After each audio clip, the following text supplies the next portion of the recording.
Welcome to the Purple Rock Survivor podcast. I'm John. My co-host is Andy, and tonight we are talking Survivor Kaoh Rong, also known as Brains vs. Brawn vs. Beauty 2. And hopefully this will work out just as well as the last time when they did Blood vs. Water 2, right, Andy? They can never get a concept wrong if they just keep doing it. The thing you want to do is just beat it into the ground as soon as possible. Hey, if that horse is still alive, then there's no problem when just keep smashing it over and over again. Headline: Purple Rock Podcast supports the beating of horses. So, we have been gone for this off season. We did very minimal stuff, but you can, of course, if you haven't already, read my recap of attending last season's finale. I actually attended with Emma, who is occasionally on the podcast with us and writes for our site. That's at purplerockpodcast.com. You can read all about what it's like to actually attend the finale and the after parties that I went to as well. And we do a Survivor Fantasy League. So on that same website, purplerockpodcast.com, you can read all about it. You can join, play, have fun. It's awesome, and it usually gets a whole lot of people playing. I think last year we were over 150, and I'm expecting we'll probably get more this time because our podcast numbers keep inexplicably growing. Yeah, no, it's good times, and tonight we're going to preview the people that you would be picking. And if you're new to the show, you should listen to what we say, and make sure not to pick any of the people that John's excited about, especially. Yeah, let's remind the audience that I was very gung-ho on Jatia as the winner pick for Cagayan, so just use that as your benchmark. Yeah, and then 2 seasons ago, you decided to set the entire agenda of the website to be based around Max and Shireen, who, while interesting and lovely people, were not exactly successful Survivor players. Brilliant casting choices, that's what mattered. Right, and if we gave points to casting choices, that might have helped, but not so much. Last year, I believe you hyped up 3 of the first 4 eliminated players of the season. This should be instructional for everybody, and if you've already picked your teams, as many people already have, if John is really excited about somebody, you might want to make a change. Yes, because that is the other bonus of being in our fantasy league. We'll let you make changes after the very first episode, so if you see giant red flags, or if your player actually gets booted, you can change your team. And not to, put too much on John, although that's fun. I do believe I picked So Kim to win 1 season. So this is for entertainment purposes only. Please, we do not set gambling lines on the Purple Rock podcast. Yeah, although let's clarify too in our own defense that we're making these like broad judgments based on maybe 200 words in a bio and at most 2 to 3 minutes of video of these people. So, we're working with incomplete information here. Yeah, and with that in mind, I'll say the preparation I've done is I watched all of the videos that CBS put out, thanks to the lovely person at Reddit who makes them available for the people that do not live in the United States that somehow are not worthy of watching that content. And I've read the official bios on Survivor, and that's it. I haven't been listening to other podcasts. I guess I follow most of these people on Twitter. And we'll see how many of them that will remain true as the season goes on. They start tweeting. We're like, no! So that's what we're gonna, I'll be basing my thoughts on. Yourself? Yeah, that's roughly the same. I haven't listened to any podcasts, and I rarely do. Partly just because I don't want to steal anybody else's ideas. I want these to be my own terrible ideas that I'm giving to all of you. Yeah, but hopefully we're saving you, because I will say this, if I were not doing this, I wouldn't read the bios. I hate the bios. Hate them. They're just boring. It's the same format. Everybody compares themselves to the same 4 survivors. So, Barbity. Yeah. So we're saving you from that. You don't need to read them. You can just listen to us and you'll be just as misinformed. How excited are you for this season? I'm probably set up for a pretty big letdown here because I possibly prematurely ranked last season as one of the best seasons of all time. I actually don't think my ranking's going to change that much for it in the future. I really did enjoy it at the time, and I think it'll hold up. But I think I ranked it number 2, so unless this season's going to outshine that, you really only have one direction to head. Yeah, and just historically, All Stars was followed up by Vanuatu, which is a season held in high regard by many people on the internet that aren't us. Micronesia was followed up by Gabon, a season you haven't seen yet, the only season you haven't seen yet, and one that I think sucks. And Heroes vs. Villains was followed up by Nicaragua, objectively the worst season in the history of Survivor. Yeah, So, inarguably the worst season of Survivor. So, not looking good there, but it's a small sample size, and I guess maybe one thing that could help break that mojo is this actually didn't follow it. That's true. This season was the film before, so, if there was a bit of lag by the producers in those seasons, and maybe they were a little tired from, and didn't put their all in casting because they were just coming off a big thing, or, that shouldn't be the case this time. So what you're saying is season 33 is doomed, and since this filmed before Cambodia, this one should be fine. Yeah, I mean, that's possible. Now, the other thing is that, the early promotion for the season seems to suggest that, they seem to be advertising a lot of death and despair for this season. Yeah, it's not good when they're, selling point for the season in the preview at the finale of Cambodia was, it's our toughest season ever, and you hear people screaming and doctors arriving. Like, that's generally not what I watch Survivor for. No, absolutely not. And like other seasons that were like that, we've ranked low. Africa, I think, being the biggest one of that. It's a season that, we liked fine enough because Survivor was so fresh and new, but you look back and it's like, oh, it was just a bunch of sullen, starving people sitting around. Hopefully this season isn't that, but I think there's going to be some of that. We're hearing reports about how brutal Cambodia was, before, Second Chance was even filming. And we saw on Second Chance that, it can get pretty real out there to the point where they, gave them shelter for giving up a reward. So, I'd say my expectations are tempered. But I'm willing to give it a shot. Survivor. And unless it's, Nicaragua, it's always worth watching. Yeah, I think generally I get a first impression, and it's usually pretty good for the overall cast. Like Cagayan, I thought, I like this cast. Blood versus Water, I like this cast. San Juan del Sur, we were not psyched about to the point where we didn't even do a preview. Yes. And we weren't wrong. We nailed it. So actually, you know what? I say that, and then Worlds Apart, I really, really like the cast. I really did not like the season. So okay, I am not apparently 100% on my predictions. But this cast, I don't know. I can't peg, do I like it? I feel like there's potential in some of them, but then I also can see negative potential. Yeah, I mean, there's certainly some people, but that's, true of every season. Obviously, they cast some people to be people we do not like. But I do think there's some spark here, a little more so than, Blood vs. Water 2, which is obviously a very low bar in their, amazing race casting system they did. But, I'll say not a ton of people are leaping off the page either, so, we're really not doing a good job of getting people hyped here. But you know who else isn't? Survivor. Survivor themselves are not really broadcasting this season. And I don't mean to get all Jeff Pittman on you, but, you're not seeing, Probst being out there in interviews this is one of the best seasons ever. Which probably is a good thing given the last time he did that, but... Yeah, so I wouldn't read too much into that, but at the same time, it makes you a little cautious about enthusiasm for the season. Yeah, and then obviously the other thing they're doing, and you've already mentioned it, is they're going back to the, I believe they actually call it brawn versus beauty versus brains, which just isn't awkward. It just rolls right off the tongue, right? Yeah. Obviously once they, shoehorned beauty in there, I guess they could do whatever they wanted. And, they did the same thing they did in Cagayan. They had their cast, and then they, decided to divide them up this way. They didn't cast for that theme. But I gotta say, looking at it, they really stretched it even more so than they did in Cagayan. Yeah. Yeah, there are definitely some that you're like, yeah, him or her?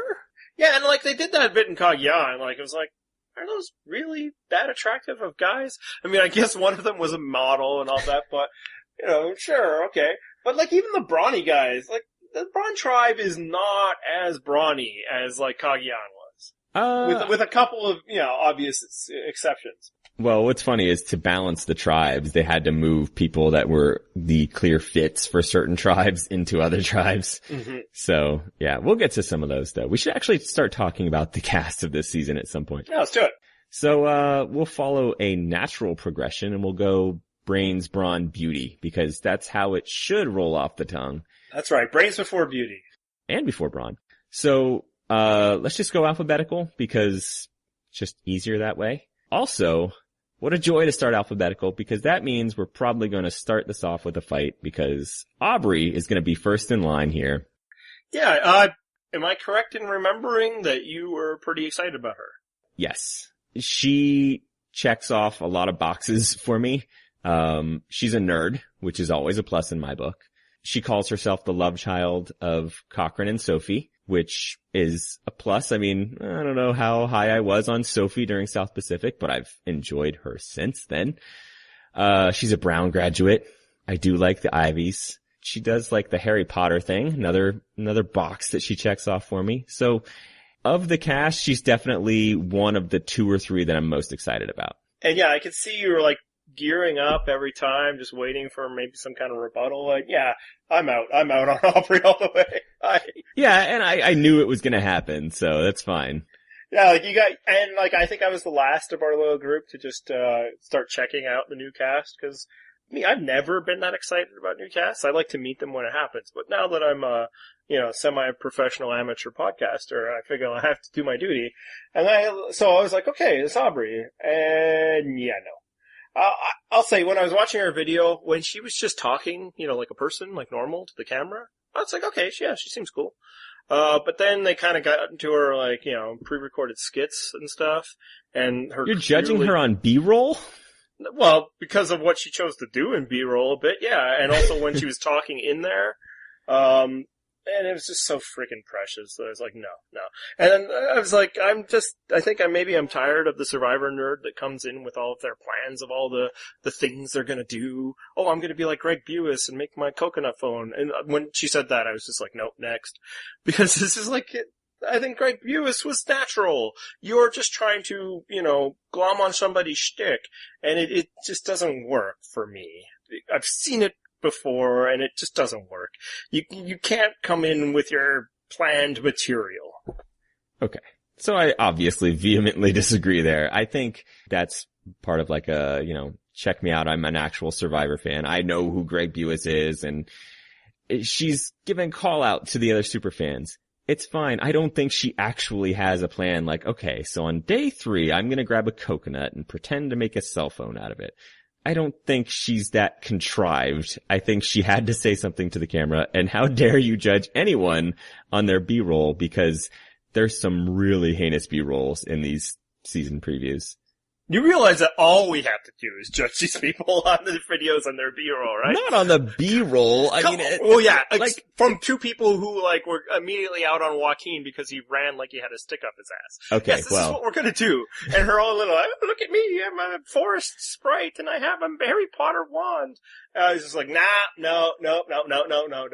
I don't know if it's the self-hating nerd in me or whatever, but you guys are like always like, oh my god, it's the nerdiest person, I love them so much. And I'm just like, no. Here is the one point I will concede to you. I was 100% in until she started talking astrology, and I'm like, oh, I'm out. And she did draw me back in eventually, but... Now, I will say, like, your thing, like, maybe this is her just, doing what she's gotta do to get cast, and she'll be normal. If that's the case, I'll turn around on it. I'm not somebody who, has to, form an opinion day 1 and stick to it because, I don't know, they're writing promotional posts or something. I will let her win me over, but right now, no.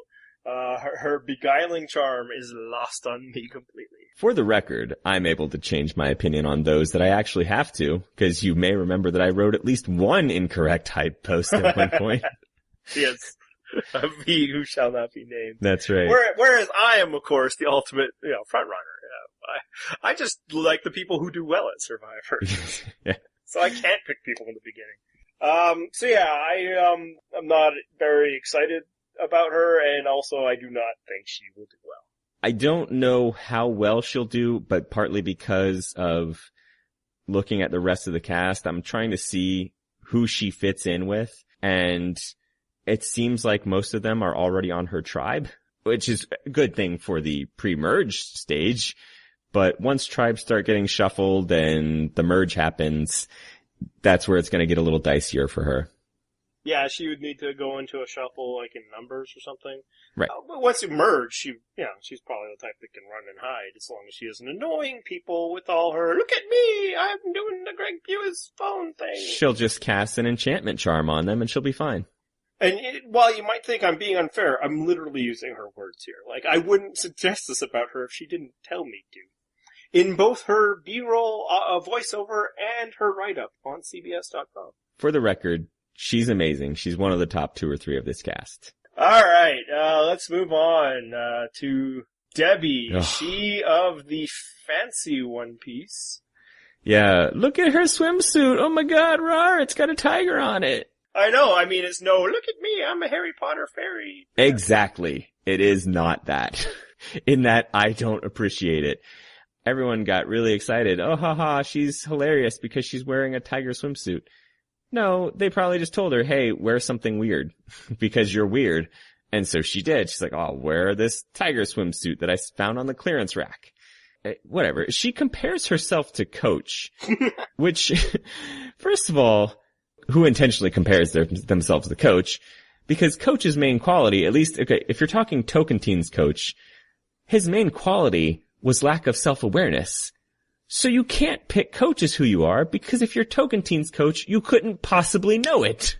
That's right. Philip doesn't think he's Coach. Right. So the only other thing then she could possibly mean is that she's South Pacific Coach, who was obnoxious and overtly religious. So I'm completely out on Debbie. I don't care about her stupid swimsuit. And plus, I kind of think she goes home early. Just so you know, you are talking about Hall of Fame Coach. Oh, don't remind me. That's another discussion. Yes. Yeah, I don't know. I don't have many thoughts on Debbie one way or another. I think she could do fine in this stage. I think she'll be the tribe mom. She's got some strength. She's got a military background, so I think she'd be useful. The only question is if she can integrate socially.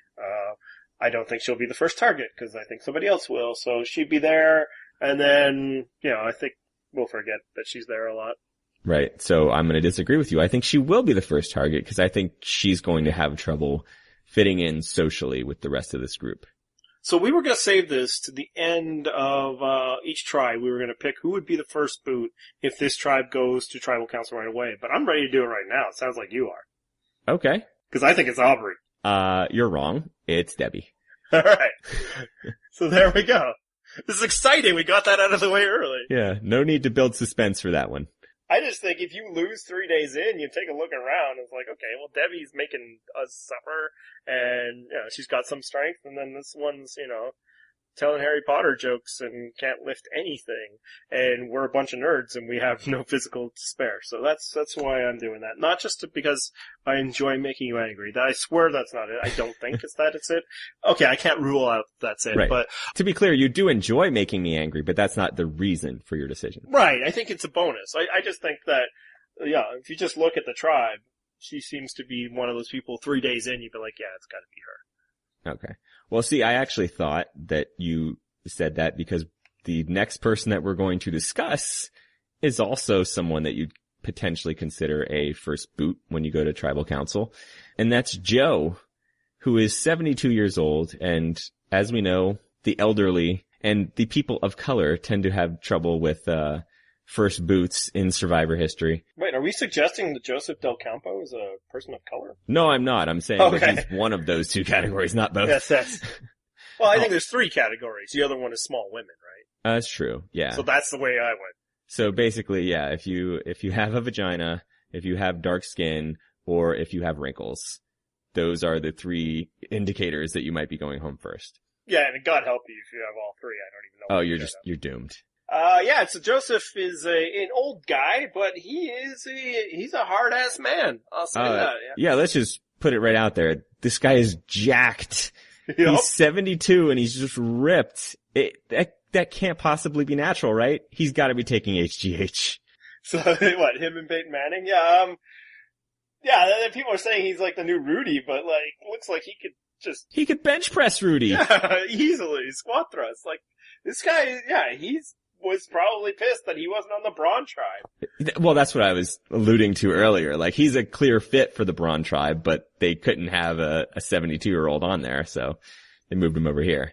Like, do you think he just started applying? Like I'm sure he was just as big and interesting 6 years ago or whatever. Yeah, he's a former military. He's former FBI agent.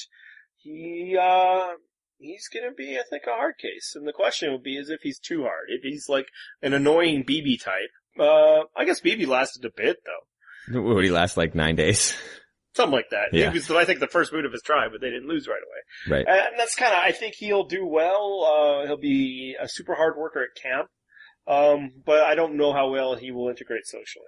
So I am going to disagree with you here because I follow him on Twitter, and I encourage all of you to do that as well. Because wait, you told me not to because he like almost spoiled the season. I'll get to that. So when you follow him on Twitter, he follows you back and he sends you a personal direct message that thanks you for following him. It's adorable. And then the reason why you maybe should not follow him is he makes adorable old people Twitter mistakes too, like accidentally tweeting out his direct messages. It's kind of like watching a live tweet of playing tech support for your parents at times.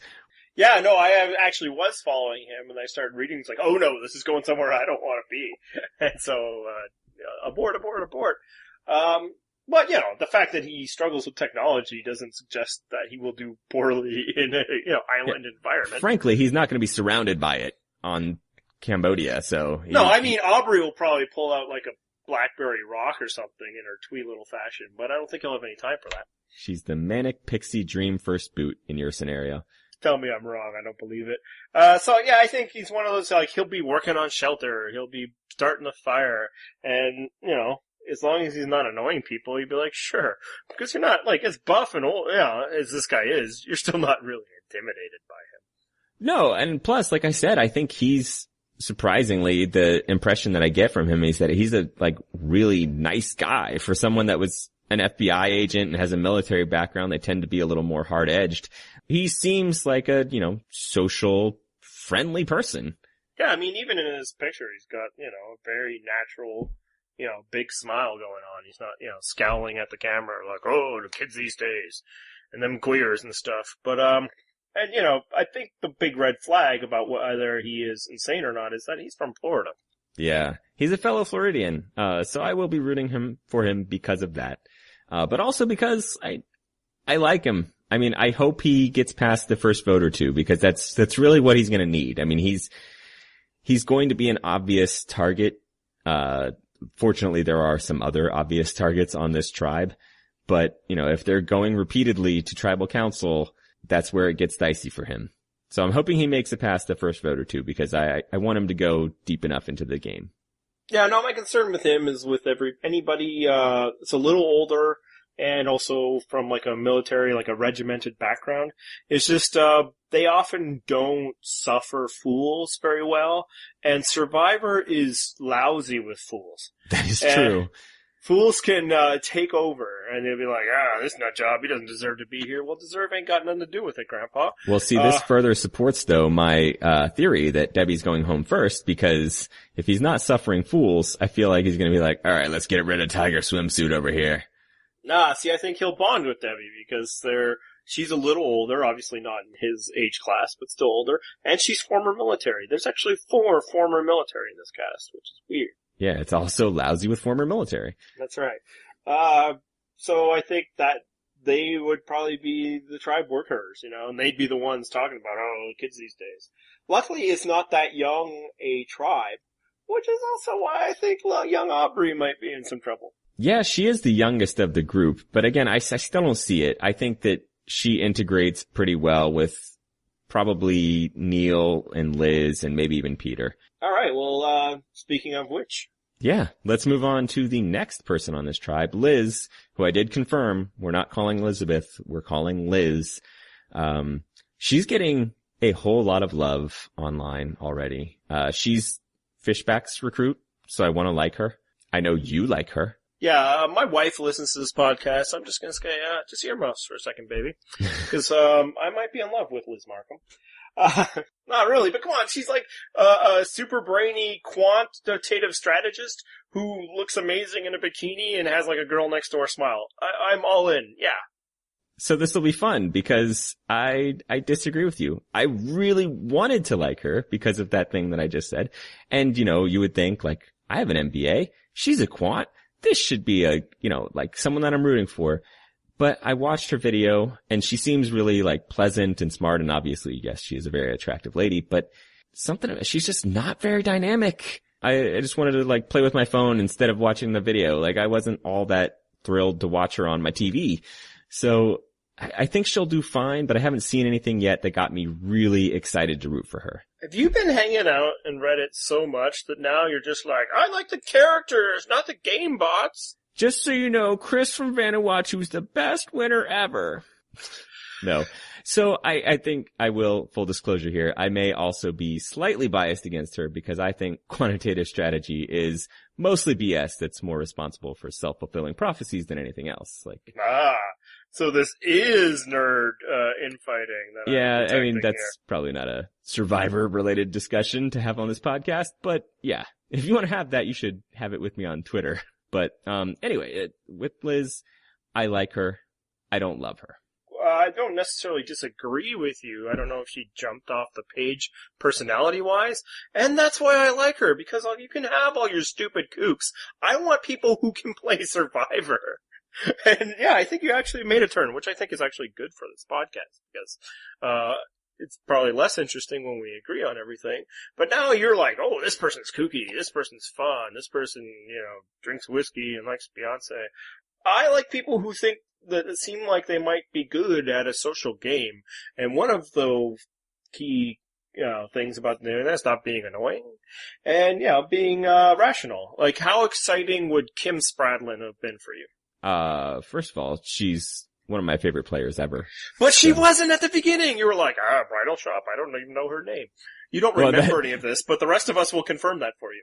To be fair, I didn't know most people's names until probably the 5th or 6th episode of any given Survivor season at that point. It wasn't just Kim. Well, yeah, I think that's what I look for is people that seem level-headed and that could navigate the difficulties of this game. I do think she is one of those people. I'm not necessarily because she's a numbers person. I believe people often overestimate how important that level is, and especially like strategy. But what I like about her is she's employed that in real-world settings. Not only counts cards, but has to try to play the people. We'll get a bit more into how important card playing is in Survivor later, but clearly she's not just somebody who is stuck in the office all the time, because those people are the worst. The worst. Hey, let's move on to someone who's stuck in a totally different kind of office. Neil, unless you had anything else to say about Liz, sorry. Just know that she is one of my favorites this season, if that's not obvious. Okay. Well, she hasn't become the clear leader yet, so she can't be one of your favorites.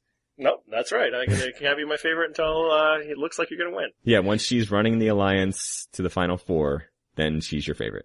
That's worth making fun of me about, because that's what we do here. But it's really not like I'm just bandwagoning. It's that I cheer for people that are good at Survivor, and people who are good at Survivor tend to win at Survivor. That's what I'm interested in watching, is people be good at this. That's some great rationalization. All right, so let's talk Neil. Gouis, our good buddy and commenter, wrote in to ask if Neil and Aubrey would be the new Max and Shireen for me. I think the obstacle with that theory is Neil. I'm not as instantly sold on Neil as I was on Max. I like both Neil and Aubrey. I don't know that I'm like gung-ho about both of them. Do you think that's just because, you're a little snake bit? Oh, that could be, once bitten, twice shy kind of thing. Yeah. Yeah, I don't know. I mean, Neil, I like well enough. I don't know that I'm like entranced. I'm not like, yes, Neil to the end. He's going to be awesome. Yeah. If you read, your post, I'm saying you, I think you've read it at least once. For our listeners, if you, read, John's post about visiting the Survivor finale and the reunion, you might recognize Neil because you met him. I did, and I grabbed his nipples. There's actually another picture in there where we were both grabbing each other's nipples, but I didn't post that one. That was super weird. And to be clear, neither of us were drunk. So that is why John is not excited about Neil, because it's just a little too hard. A little too hard, Neil. Hey, phrasing. No, honestly, I can see what you're saying. He's not a Max Dawson or completely, but I mean, he is a super fan. I believe he comes from the RHAP community. Is that true? Is that he's a... I don't think so. He does have some similarities with Max. He's definitely a big fan of Neil, just like Max is a big fan of Max. And to be clear, that's fine with me. I like that in my survivors generally. But I don't know. There's something missing. Yeah. So we've been interacting with Neil a bit over Twitter, as pretty much anybody who is active in Survivor Twitter. It's not like it's some form of favoritism he's given us or anything like that. But yeah, honestly, I'm taking a cautious approach too, and some of it's kind of like Aubrey. I am now more than weary about the super fan coming in, and I know that sounds so stupid coming from somebody doing this. I don't know that I'd categorize Neil as a super fan though. Well, we'll see. That's what I'm putting him as right now, and I will say that, he did less talking about it in his promo than, say, Max did, so that's good. But I just worried that, you get so hyped about this show, and then you get out there, and you're more excited about being part of the show and being on the show than playing, and I like players, so we'll see. Yeah, I think he'll actually do well, though. I mean, I think he is smart. He's not very threatening. Yeah. So he'll be able to fly under the radar. In a way that Max couldn't, right? Like, people were already identifying him as the Survivor professor before they even got out there. Right, exactly. Well, it sounded like he was targeted very early on as a threat. I don't think Neil will get that unless he puts it on himself. I don't think you look at Neil, and Neil says this himself. We're like, oh, that guy's intimidating. But no, he was on the Peace Corps. He's done some things, so he's not just necessarily the nerd that he looks like. Sorry if you're listening. I don't think I'm telling you anything new that you don't know. But yeah, I'm taking a wait and see approach with him. Yeah, I think socially he'll probably do fine too. Like, I think the Peace Corps experience and running his own business, those are useful things. Like, I think that'll help him be able to communicate with various groups of people and fit in fairly well. So I think he'll do well in the game. I'm just not as, hyped for him. All right, so moving on to the final member of the tribe. And that Sexy Obama. Yeah. Thanks, Obama. Yeah, Peter. I'm all in. Really? Yeah, I don't see any reason to not like him other than it's kind of obvious. Yeah. I like that he's tired of the Sexy Obama comparison, though. Because if people were constantly telling me that I looked like Channing Tatum or George Clooney, I feel like I could get used to that. I'd be like, oh, that's funny. I hear that a lot. But thank you, though. Seriously, thank you. I'm very happy to be handsome. Yeah, but I guess if you were that handsome, you'd be like, no, I was, doing well on my own before Channing Tatum came around. You're coming at it from perspective from somebody who would be, thrilled and honored. Right. It would be an upgrade for me to get to that level. Okay. I see what you're saying. Yeah.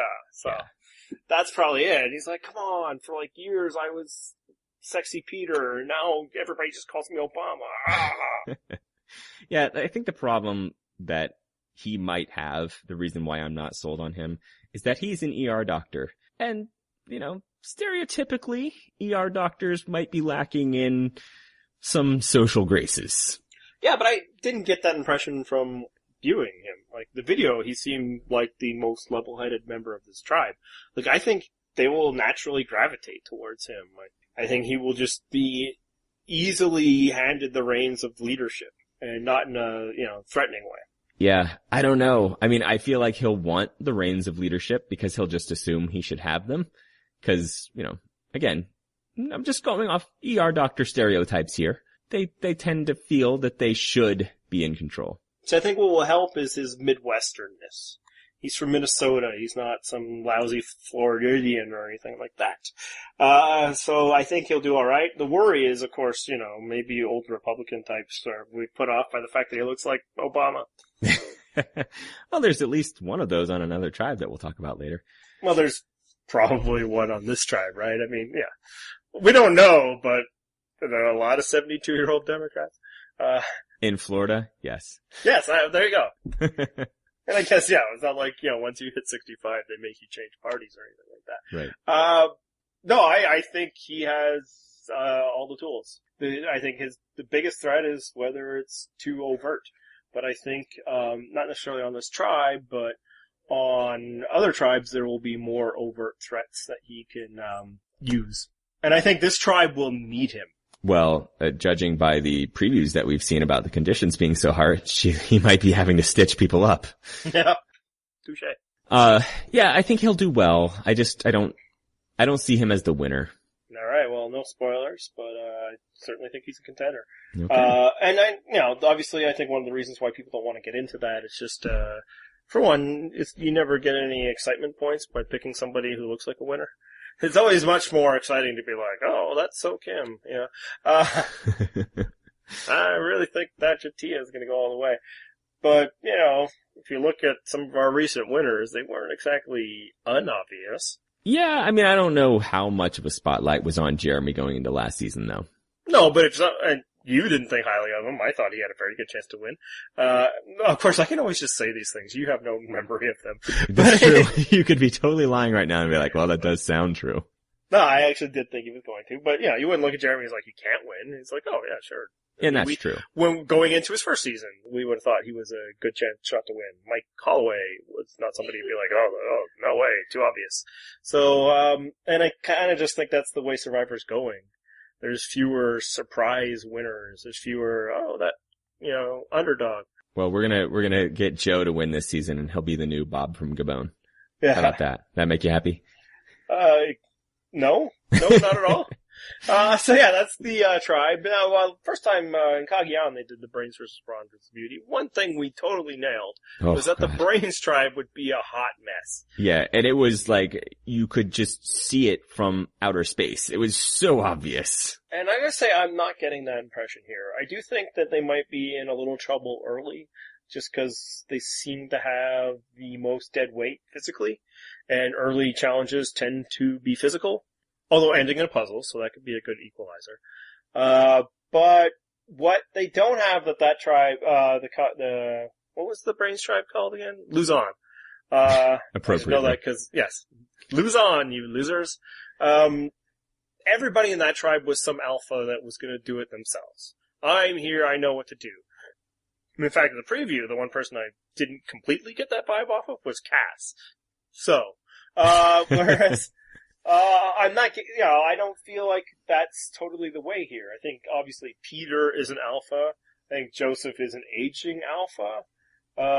Whereas Neil, I think, wants to, step back, even though, he has an incredibly healthy ego. But I think that this isn't going to be a case of too many Chiefs and not enough Braves. Yeah, I mean, it's not as obvious as Luzon was. I mean, especially when you knew that Luzon was going to be told that they are the Brains tribe, you're like, oh, okay, well, that's going to set the time bomb off right there. Yeah.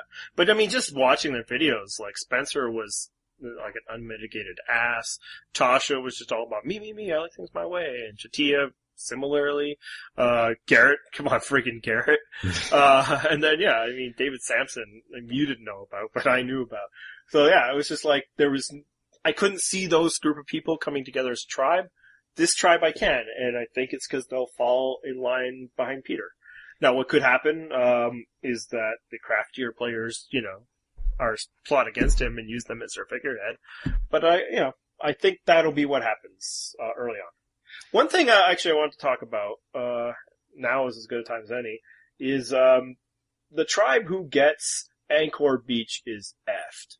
Oh, yeah, and we hadn't thought about that. Yeah, I just thought about it now. So, as you saw last season, the Angkor Beach was by far the worst of the three camps. And one of these three tribes is going to be on that. There might actually be some sustenance there because they were playing this season before Cambodia played. So that could help, but at the same time, it's still the worst place to be. Yeah, like it won't be strip mined, and they won't be like 6 days in or 7 days in or whatever, and then having to deal with that and build from anew from there. Everybody will start from the beginning. they'll be given some supplies that'll help, but like just geographically, that place sounded bad. Like it was you had to walk up a hill to get anywhere and stuff. And like, given what this show tends to view brains, right? Like, you know, they made that Luzon and they, you know, delighted in their failures. They did not want the white collar tribe to succeed. Nope.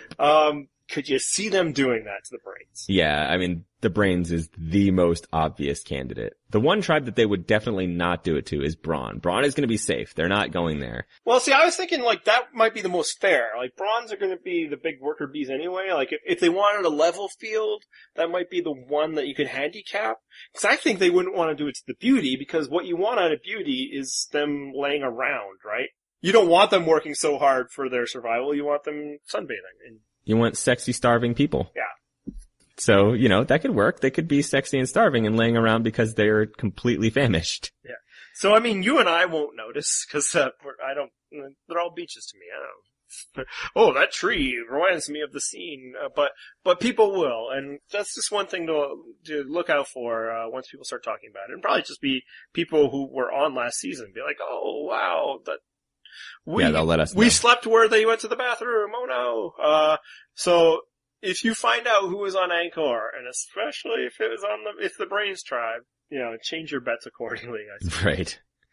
All right. Let's move on to our second tribe. The Braun tribe is next in line, and I think I like most of the Braun tribe. Yeah, there's some I don't, you know, I'm pretty mild about, but there's nobody I really dislike. Oh, well, that's an awesome segue to this, which is Alicia is the first person we're going to talk about. And I cannot stand Alicia. I hope she is the first boot of this season. Really? I just have a hard time figuring out a strong opinion on this person. Something about Alicia in watching that video, she just reminds me of people that I've met. And they're the people that I strike up a conversation with and instantly want to bail on that conversation. Like, oh God, this was a bad idea. Just something about her rubs me the wrong way. I don't like how she talks. I don't like her personality at all. Hey, something unique about her though. She's not out here to make friends, Andy. She's not. She dropped that line and somehow, unlike Aubrey, I don't think she was referencing the first season. Yeah, I imagine that was not a callback. So I don't even know that I can precisely pin what it is, but Texas accent? No, it's not even just because it's not that prominent, I don't feel. No, it's a combination of a lot of different things that just form this terrible, terrible person that I really want to root against. All right. I am completely indifferent to Alicia Holden. She's the new Jacqueline? Like, I don't know. It's just nothing to me, you know? I think she's, you know, when I was talking earlier about, sure, these divisions, okay. She's the one that sticks out. Like, really? She's Braun? Okay. I mean, you know, she talks about being fit and hang gliding and skydiving and all of that. And, you know, now that you say it, no, I totally wouldn't want to hang out with this person at a party because it would just be so banal. But I guess I just don't have the banality of evil feeling that you're getting. So, and yeah, I guess her dad was a boxing promoter, so that makes her brawny. Like, I don't know. That's the tenuous connection to Braun there. It's like, did you box? Was it Foxy boxing? Hey, historically, Foxy boxers have fared well on this show. Yeah, but only on their second time out. That's true. And unfortunately, she might be the only lady on this cast who doesn't compare herself to Parvati. So yeah, sure, you can hate her, that's cool. I'm completely indifferent. I'm calling it first boot. And if I'm right, I'm gonna be very excited. I say if they go to Tribal Council 3 days in, she is the first boot and it's easy. Well, it'll be amazing though if they do go to Tribal Council 3 days in. I feel like they're pretty safe. Yeah, they would just have to be totally befuddled by a puzzle. Right. Alright, so anything else to add about her? I'm assuming not. No. Yeah, exactly. I don't know why she even provokes any sort of response from me. Like you said, she's really bland, but it's in a way that offends me. Unlike Jacqueline, who is just, she existed. Yeah, no, I mean, Alicia just seems to be the next in the line of, you know, blondes with nice symmetry that appear on Survivor, you know. She's the Jeffra of this crew to you? There's another one. I believe there was a few Kellys that fit that description. Let's move on to someone who does move the needle for me. Sydney, who is probably my favorite from this tribe. She is a bodybuilder and it definitely shows. She's got that like sweet Southern girl thing, but she's also an Ivy Leaguer. So I feel like she's going to fit in pretty well with a lot of groups. And as I'm saying this and these words are coming out of my mouth, I'm having flashbacks to endorsing Chatia. But all that said, like, I can see her integrating pretty well. I think she could do socially. I think she is going to struggle massively out there. That's like, she's not my pick if they are their first tribe to go to tribal council. I think 3 days she could probably manage, but I kind of think she's the first person to go in this tribe because I don't think they're going right away. And it's because of the bodybuilding. I think she is probably used to a certain level of care and, calories. Yeah, I like that she got very specific with her items that she'd want out there. She doesn't just want protein powder. She wants branched chain amino acids. She's like the person who goes to Starbucks and is like, I don't want coffee. I need a grande mocha latte with cream and whip. I'll take your word for it. Yeah. But yeah, like, I just think that she's gonna get slammed by the conditions and the lack of food, and she will not do well. She's a bodybuilder, which is basically muscly showgirl. You know, not showgirl's not the right word, but pageant girl. Yeah, and the big problem with that is really just that she's going to have such a low percentage of body fat that it's really going to affect her in the first few days that she's not eating. Yeah, and like we've seen this before, but with guys, right? Yep. Like, who's the douchebag Boston guy from Worlds Apart? Rodney. Yeah. The guy was basically physically useless after like a certain period of time. Oh, he was terrible at challenges. Yeah, and he admitted, like he was just starving and irritable, and it turns out like he's actually a pretty funny, nice guy, apparently. Maybe, Jury's out on that probably one. still a douchebag. I'm not, but a funny one, right? Funny gets you a long way in life. And I think that's what's gonna happen with her, and I think that she's gonna be that type where they're all like, what the hell? She was supposed to be strong. Let's just get rid of her because she's dragging. Because, yeah, I mean, I don't know if she can get by on a little bowl of rice. And yeah, it's not like she's obviously she works out a lot and lifts weights, but she's not like a weightlifter. That's like her profession or hobby. I don't know if she gets paid. She probably makes some money doing it. Is to lift things with strength. It's to build muscles that look good. And, yeah, it's just kind of like a pageant, but without the useless, talent portion. But, that's what she built up her body to look good. And I'm always suspect of those. It's typically from the male side. Interestingly, there is not that guy on this tribe. Like the Garrett. Right. So yeah, I think she's gonna have a rough time out there. Well, the guy would be Joe, who is on brains. Yeah. And, he's 72. His skin isn't as elastic. Actually, I guess it's Caleb. Oh, that's a good point. It's probably Caleb. Yeah. She, in her video, Sydney talks about having, like, basically different personalities, which I think is actually pretty clever code for what she really means. And again, I think she gets it. But you do make a very good point, and that was something that I didn't give a whole lot of thought to, that, that lack of food with such a low percentage of body fat is gonna hit her pretty hard. Yeah, it just seems to, there's a lot of evidence in the past that it just kicks the ass of the, showy muscle type. So, and then, we like to be lighthearted and make jokes, but there's no real way of making light of this. She fits the type that gets targeted early. Yeah. Like I said early on, there's a few things that tend to get you targeted early. She does have 2 of them. Yeah. So we'll see. I'm hoping not, though. I was really charmed. I liked her enough, though. Yeah. Yeah. I just think like that body type is not right for Survivor. You want a little bit of flab and you want some working muscle. Yeah. I will say for me, she was probably in that handful of the top 2 or 3 of the people that I liked from this cast. Darnell. Seems like a lot of people playing our Survivor game like him. Yeah, he's been doing very well in terms of being picked for our Fantasy Survivor League. How's this for a comp for you, since you already brought it up? I think he might be like a Rodney, only minus all the, like, obvious douchebaggery and obnoxiousness, which, although as I'm saying that, makes me realize Rodney without those things is probably not really Rodney. Yeah, I'm like, please explain. I'm interested in this theory. Right. I'm not seeing it at all. Like that he's funny? No, I think it's partly that he's entertaining in a certain sense, but he's also someone who sells himself as this big hustler and, I hustled for everything I got, and I don't know, he seems okay.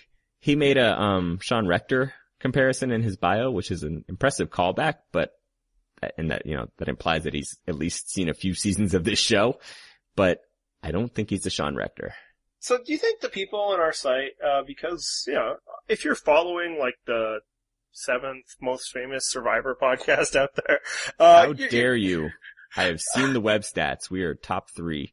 I mean, just obviously, if you're visiting us, you're listening to us, you're a big fan of Survivor. There's no casuals at the Purple Rock site. Is it just that we're so easy that, you pick somebody just a little more off the beaten path? Like he mentioned Sean Rector and JT, and we're just like, oh, cool, awesome, he's validated me. Whereas when it's a power video, because that's all people really have to go on right now is write-ups and videos.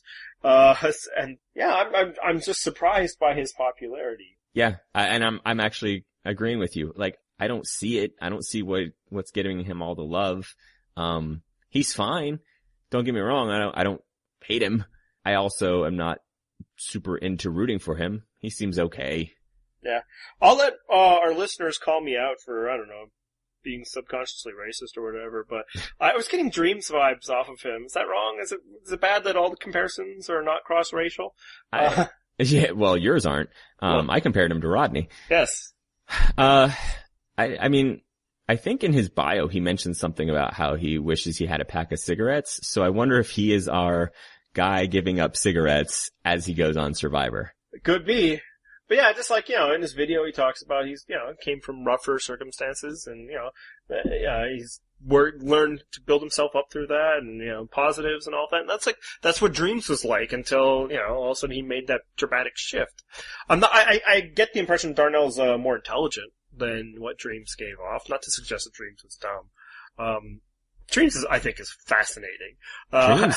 Dreams had the most fascinating edit I've ever seen on this show. Yeah, like a thing to know about our podcast is me comparing you to Dreams is not necessarily an insult, but I kind of got that vibe, and actually, I'll say, and this might go back to the lack of enthusiasm people might have, I got a few Fiji vibes off of some people. I'm interested to hear some of the other ones as we go through, although I can think of one off the top of my head. Well, I mean, my other one, there's two, and again, this is why I was like, go ahead, Goose, if you want to call me racist, I'll take that, but, there's a Yao Man. I knew that's where you were going. And there seems to be an Earl. That's kind of where I was going with Peter. And then I didn't want to say it because, once you're as liberal and white as I am, you can only you have to push that back into the deep recesses of your mind because you're so terrified of being confronted by it. Luckily I don't see like a Rocky, hopefully. Well, I mean, again, if he's the guy giving up smoking on day one. Yeah. Maybe. So that's just, an impression I got, and that's why it's like, I don't know. I will say one thing I do like is that, his profession is postal worker, and that kind of gets into, the discussion earlier with Sydney of, showy muscle versus working muscle. Not that necessarily Dan Foley proved to be a specimen, although he actually was surprisingly adequate at challenges. He was adept in the water. That was what he was surprising at. Yeah. But, if Darnell's out there slinging a bag a lot, that's real working muscle. I don't know if you understand how the Postal Service works here. They don't actually walk around slinging a bag and going door to door. No. Necessarily. You literally drive to each house? Depends on where he is. But yes, they have a truck. Well, obviously they have a truck, but here anyway. Actually, here now, they just put a few boxes community boxes that everybody has to go to. Fascinating, discussion of Canadian Postal, Service. Shout out to my 2 Canadians! That's why people tune in. Anyway, where they drop them off at at a big box, and then the carrier of the community grabs it, loads up a bag, and then it's much easier to walk door to door through the community than it is to drive to every single house. Yeah. Well, you guys do it like 6 days a week. I think I'm right. Is absurd. It would depend on how big of a city he's in, first of all. And I really can't remember off the top of my head where he's located or where he's from. So regardless. Chicago. So there you go. Okay. Well, you know what? Also, I saw his, bio pictures. Doesn't seem like the guy's loaded with muscles. No, that's why I was like maybe he's got that stringy working muscle because otherwise he's kind of little, I mean, scrawny isn't quite it, but it's close to scrawny. Closer, yeah, which kind of gets back to before where it's like, this is not your father's brawn tribe. Man, I feel like that we're getting more and more descriptive of Rocky. Oh no. He's the scrawny guy giving up the cigarettes. Oh man, he's gonna talk to Kyle in episode 3 and say put the skirt on, buddy. I don't think it'll be for Kyle. No, it won't. Alright, anyway, Darnell seems fine, but let's move on to somebody else. Jennifer, I think she seems cool. Yeah, she seems okay. One thing that I thought was weird is she refers in her video to being referred to casting by a player from season 22, except that someone followed up with her and said, "Oh, who was it?" And she says her friend was Jonas from One World, which is not season 22. Oh, well then she gets banished from the super fans. Boo! Exactly. Thank you. That actually makes a lot of sense, because I'm like, oh, Redemption Island. Well, that's hardly an endorsement. I'm not sure those people know Survivor. Meh, because they all cast it just so Boston Rob could win. But I was trying to find out who from Redemption Island was from Utah. So, okay, now that makes perfect sense. There's your answer. It's Jonas from One World. She does say, hilariously enough, since she was referred by someone from One World, that her favorite player is Kim Spradlin. That's a good sign. Positive. It's about time Kim starts to, take some of that Parvati slots. I'm really surprised that she didn't, because, she's got the same, attractive woman thing and winner thing. You would think they'd at least split that. Yeah, but, she's a game bot, and I like personalities and characters. Ugh. You're the guy, man! That's you now! That is you. What? I love GameBot Kim. I want her to come back and wreck some worlds. Okay, so I'll go for it if they end up proving to be one of the greatest players ever. But otherwise, give me some Aubrey. Exactly. Thank you. This is the exact thing that you do, Mr. Frontrunner. No, I dismissed the Aubreys and Shireens and Maxes of the world too. What if the Aubreys and Shireens and Maxes win? Then suddenly they're great players that you love. Yeah, but that's not going to happen. And that's why I don't think very highly of them. Counterpoint, Tyson. Tyson always looked more of an alpha than any of the people we're discussing. Whatever. Anyway, let's get back to discussing Jennifer. She doesn't move the needle a whole lot for me. She's okay. I think the fact that she doesn't move the needle a lot for me will probably work to her advantage. She's not, she kind of has that Jeremy thing of last season where she's not the most anything, but that's probably helpful. Yeah, no, I think she's, in the proper tribe. She looks like she's pretty fit and strong. Level-headed. She's, had to, deal with some things in her life, so that could help her, socially. She's the third former military person of the season that we've discussed so far. Yeah, I mean, is there anything exciting about her? No, but she seems cool. Maybe she could be a Denise. I think she'll be fine in this tribe. I think this tribe has some, bigger personalities that might butt heads, and she will be able to have some level of control. There's some concern that she might be a Kelly Remington or something, who was a person that was on Survivor. Awkward hand placement. I have that concern, but otherwise, she could be okay. Yeah, I think she'll do fine. I don't see her being the winner. Well, she's not somebody you put in the promo for the season, She's not that type. But, sometimes, the people they cast as characters and the people they cast as players are often two different buckets. And she could be the person that they cast as player. Well, let's move on to someone they definitely cast for an easy appearance thing. Kyle, who is a very brawny person that appropriately fits into this tribe and is covered in tattoos and has the beard and what are the gauge things called in the ears that aren't earrings? I don't know. Spacers? I don't know. Oh wait, I don't think Sure, Jennifer that is thing. one of the former military, by the way. I was wrong about that. Kyle is. Oh, but yeah, I Yeah. knew that, I think. Yeah, I did.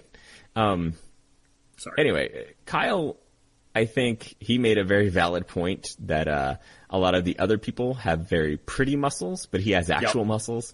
The one problem, though, is that won't help you for more than a few challenges in the beginning, because at a certain point, you're going to have to like balance a ball on a stick, and suddenly your, real-world muscles aren't as useful. Well, I think it won't help him as much in the individual challenges. I think we have enough data to suggest that being strong is not that valuable in individual challenges, even though people necessarily haven't come around on that data for, oh, that guy's a threat.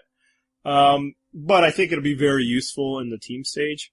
I think he's the guy that, like, there's usually some level of physical, just raw power that's required. Even if it's a puzzle, the puzzle pieces are heavy, the boat needs to get put somewhere. And yeah, I think he'll be able to do it. He's a bounty hunter currently. He, served in the military and then went back as a private contractor. He's one of those Blackwater types. So he got paid. Yeah. Those guys make good money. I bet. It's a little bit of danger pay. I think there's two ways that things could go well go for Kyle. One, I think you're absolutely right. He is cast to be a grade A character, and just look at him. Central casting, right? Like, they might have looked at him or like, yep, Brainspawn Beauty, we're doing it again. Yep. And yeah, I think look alone, and he seems to have he's a bit of a showman, maybe a little too self-aware. I think he's a casting find. I think he could be a disaster.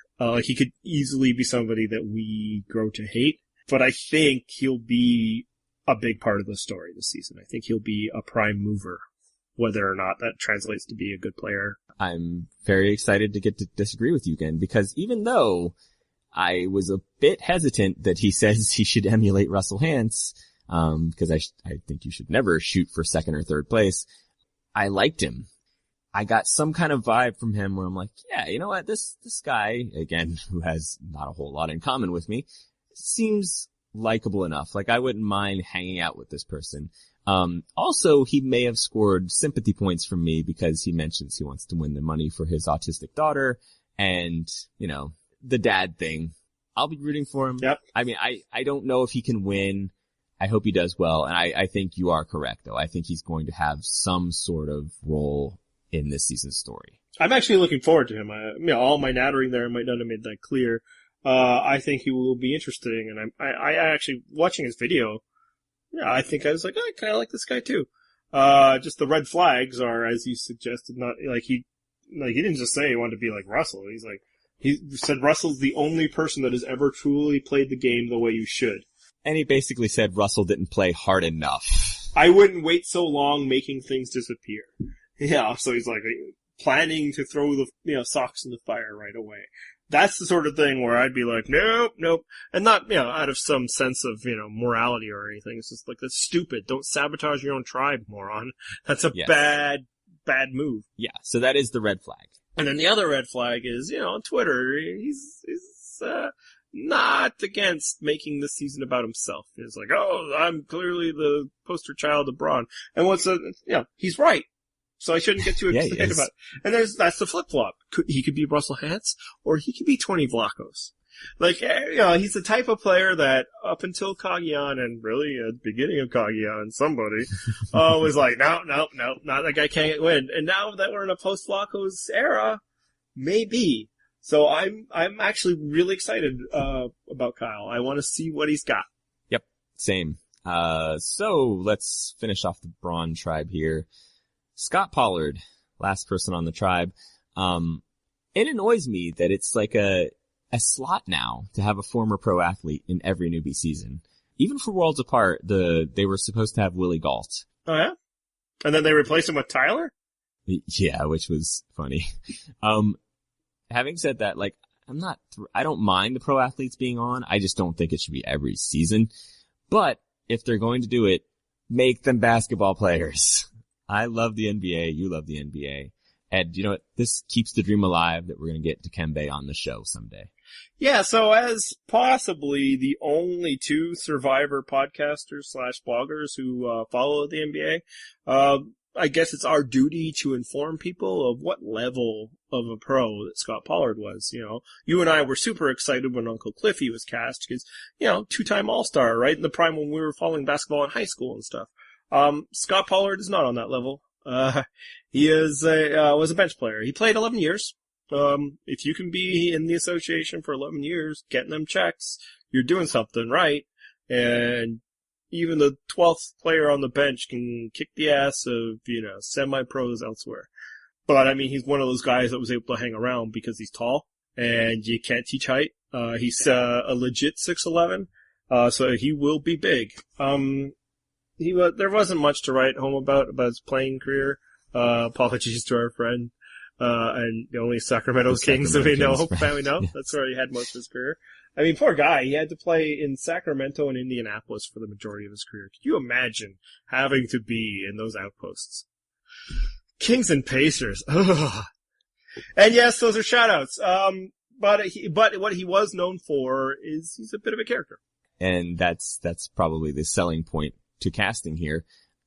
Very famously, there is a video of him that you can, I'm sure, find by Googling, where he looks into the camera and says, "Kids, do drugs." Obviously in jest, but it was very funny that people took it seriously and got very pissed at him. Yeah, the story is that the light on the camera wasn't working, so he didn't think it was recording, and he was just messing with the production guys. Nope, live air. Yeah, he also did funny things with his hair. He had a mohawk for a bit. He had like 2 ponytails going for a bit. Like, I think that's what he was. He was probably a good, solid bench guy, kept things loose. He never averaged double figures. I think only averaged over 20 minutes a game, like once. I like how you're going deep into his stats. Maybe that won't mean anything to anybody. What I'm saying is, I'd say he's a journeyman, but he didn't journey around too much. He brags about his championship ring, and I'm like, what champion was Scott Pollard on? He got some checks from the Boston Celtics for not playing. So there you go. That's his NBA background. My bigger point is, he's not gonna have a chance to win. No. Because what's unfortunate for Scott Pollard is he's so clearly a former athlete. I don't think anybody will recognize him. Like, oh, hey, that's Scott Pollard, like they did Cliff Robinson. But he's 6'11", giant. So they'll be like, he's a threat, but he's a broken down former athlete. Like, it wasn't uber athletic to begin with. So he's gonna have the stigma of being a physical threat without actually being able to be a physical threat. That said, if there's any challenges where you need height, it's gonna be really useful to have that guy around. Oh yeah, he'll help his tribe win a team challenge. But if he makes it to the merge, nah. And like that, to your point, how this is just a slot now, former professional athlete. I don't think they can win unless you're not recognizably a former professional athlete. This is why, when we brought this debate up a long time ago, we said Muggsy Bogues is the one that you want to get, because he's like 5'3". Yeah, I mean, the problem is he was famous, but I guess that period of time is getting over. At this point, he's old, and people aren't going to recognize him. If they're our age, you would. Well, yeah, but if he says his name is Tyrone or whatever it was, yeah. I think it was Tyrone. I think that's right. People aren't going to know him. Yeah. But yeah, like Jeff Kent, not many people recognized him, even though he was, pretty easily the most successful. Yeah, I think he's got the best resume of any athlete they've had on the show. Former MVP, he's still on the Hall of Fame ballot. But, baseball players look pretty similar. They all wear the helmets and stuff, and, who watches baseball? Right. So he actually had a chance. He was doing alright, and then, taken out just as a game threat, not because, he's a millionaire and athlete. But, yeah, the 6'11" dudes ain't gonna have that shot. Still, though, I'm fine with him being on, as long as you get entertaining ones, and Pollard should be fine. Yeah, I think it'll be fine, yeah. Alright, let's predict how the Brain Tribe is gonna go. Well, wait, so first boot, we both had Alicia, right? Yeah. And then I think it'll probably follow a pretty predictable script. They'll work hard, they'll win a few challenges, yay. Yeah. If they even go to a tribal council, Alicia's the first boot. But I don't know that they get there. Alright, let's move on to the final tribe of the night, Beauty. And we will start with Anna. You want to kick this one off? I think it might be Anna, and so she was the person I was most excited about back when Redman was spoiling the cast one by one. Why were you excited about her, Andy? Hey, Andy's wife, listen in real close right now. So yeah, it's like, oh, it's a beauty. You know, she looks kind of nice. And then I looked her up on Google Image and saw some Instagram, and she is crazy hot. In that time since, I've become less excited about Anna. Yeah, she's tilted much more towards crazy than hot. I mean, still really hot. If you want to get the best Anna experience, I suggest you also Google her. But then, yeah, so I'm like, oh, cool, I'll follow her on Twitter, because maybe she will post more Instagram pics, because I don't have an Instagram. Because, You're old. And I wish I hadn't followed her on Twitter. Yeah, it is an interesting experience. She shares her political beliefs. She actually says in her bio that she is someone that hates, something along the lines of like she hates when the powerful pick on the oppressed, and then vote Trump. Yes.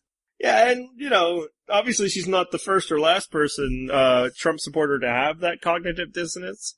Like the poor people who keep cheering for this, you know, rich guy who's gone bankrupt several times. Strategic bankruptcies, Andy. Yes. Strategic in that I will take all the money of, shareholders and people and not feel any of the weight myself. This is your American political moment brought to you by the Canadian.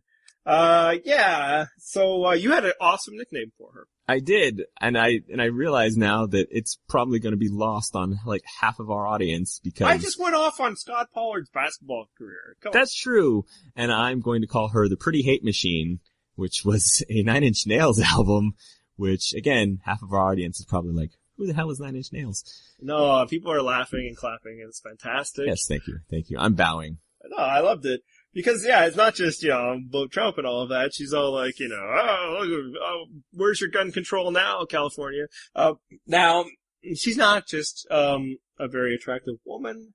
She is a poker player, a professional poker player, and, that'll give her the strategies she needs to succeed in Survivor, like all the former professional poker players that have come before her. Remember when Jean Robert won China? That was amazing. Garrett was this close. Yeah, but yeah, like poker just I don't think is that helpful in Survivor, especially not professional poker, because poker pros tend to play against other poker pros, and poker pros are not insane and doing insane, you know, strategies that seem to be against their own better judgment and their own success the way Survivor players do constantly.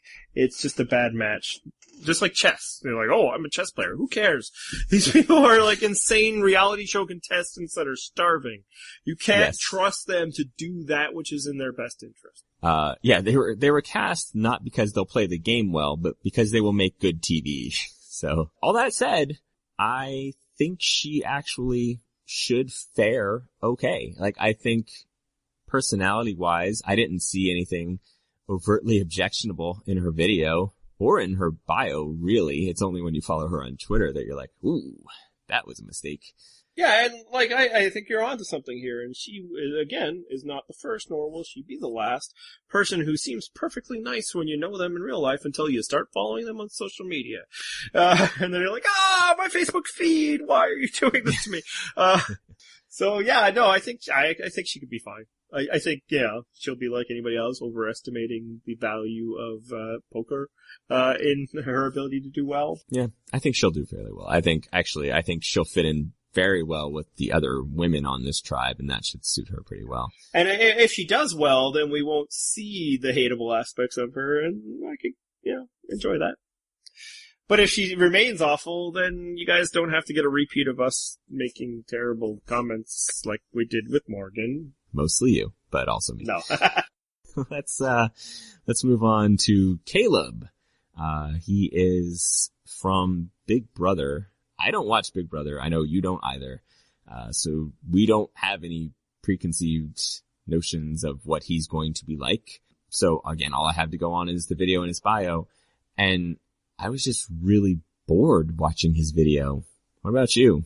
Grade A douchebag, which, I mean, that's what they cast for often at Big Brother. But, I mean, I liked Hayden Moss, and I was actually excited for him going in. I thought he would do well, and, you know, he did. I've heard from people who saw him on Big Brother that are really not excited about him being there, but you know what? There was a lot of that going on with the 20s as well. So I was like, maybe some benefit of the doubt, but then I saw him, I was like, no, all no. You know what's weird? I didn't even get a huge douchebag vibe from him. I mean, it was there. I mean, look, he's got the tribal tattoo up his arm. That's Yeah. But I'm just saying, like, really, the emotion he inspired was indifference. All I really got from him is, oh, he's a veteran that likes working out and he's into Jesus. There are plenty of those people. I feel like you could have picked someone that was more dynamic. Like, why is this person going to be on TV? What's so interesting about him? Well, I mean, I think it's because you don't watch the kind of TV that people like him typically are. Like, you know, he's an MTV reality star. Like, you know, there's people are all over, you know, The Challenge or The Real World or Big Brother or, you know, obviously he's not Jersey, but kind of like that. Jersey Shore. I'm gonna work out. I'm gonna take my workout pics. You know, he probably makes duck faces a lot. And he is the person, and again, not watch Big Brother, but he's the person I dislike the most heading into the season. I am completely out on the man they call Beast Mode Cowboy. I'm also out on him, just not quite as out on him as I am on Alicia, who is the worst. That's baffling to me. He's indifferent and she inspires rage. And reverse that for me. I don't know why. Again, something about him watching his video. You know what he was to me? He was John Mish from San Juan del Sur. I was like, okay, you are plain and boring, and why are you on my TV? Nah, he is such a bigger bro than John Mish was. John Mish was a affable bro. This guy is 100% bro. Bro, I'm gonna smash it, bro. I mean, again, I could be wrong. I've seen 5 minutes of him, but you know, everybody else has seen more. Seems to be in line with that. So yeah, I will say he's definitely less affable than John was. John had that goofy Midwestern affability. Yeah, John was a particularly tangy mayonnaise. Wow. And on that note, let's move on to the next person, who is Julia. And she is a teenager. She's 18, I think, at the time of this season being filmed. I think 19. She says 19 in her videos. Is she 19? Yeah. Okay. So, like most teenagers, there really isn't that much that's interesting about her yet.